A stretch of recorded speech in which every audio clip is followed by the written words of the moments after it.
doing well. So we are ready to start stitching. Thanks to Philippa's tip she left me yesterday, we have straightened out the linen. There was a crease right in the middle of it, so we straightened that out and we are ready to start stitching. So the first stitch that we're going to be doing is one of my favourites. I feel like I like doing this one, which is the Crewel Stem Stitch. So as a reminder, we're going to watch Philippa's video just to remind us how to do that, and then I will show you how I am getting on with it.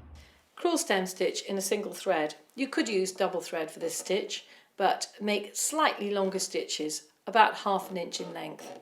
So I've cast on in a next door feature so that my tail of my waist knot isn't in the way of my stitching, because there's nothing more irritating.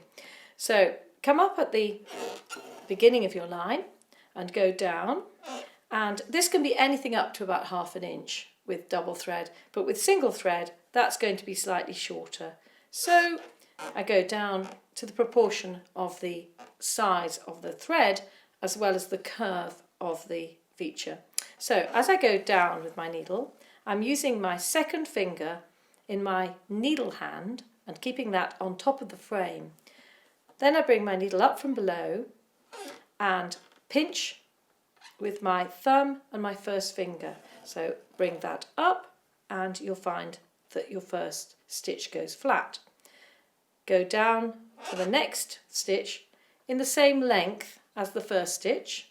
Again, hold your wool to the side and come back up in the first stitch.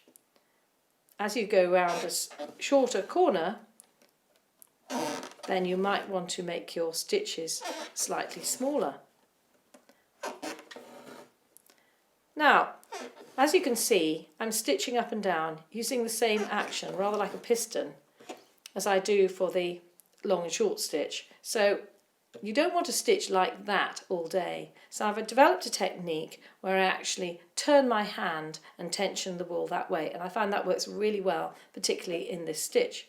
So I go down, I use my second finger as usual, then I come up, I pinch the needle with my thumb and my first finger as usual, but now I'm going to split my hand like that and turn it so that it's actually turning the hand that makes the tension of the stitch. So go down, use your second finger to hold the loop away, come back at the end of the previous stitch, pinch, split, turn. And you'll find that you can rocket through your stitching if you use these very comfortable techniques. So down, back up at the end of the last stitch, pinch, split, turn.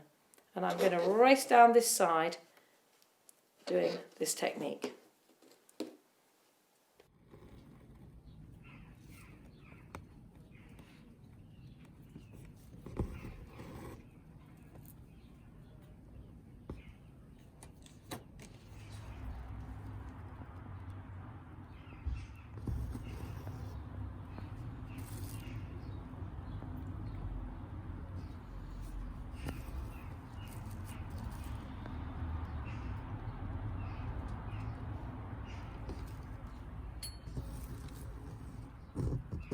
So with this stem stitch, unlike the other ones we've done, it's actually a row of stem stitches.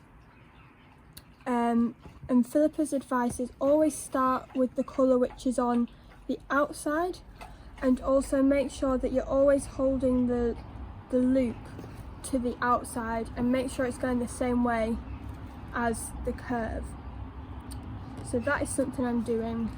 And I'm just making them quite small so they look nice and neat, because I feel like that's something which maybe I needed to work on the last one, was it wasn't always the neatest.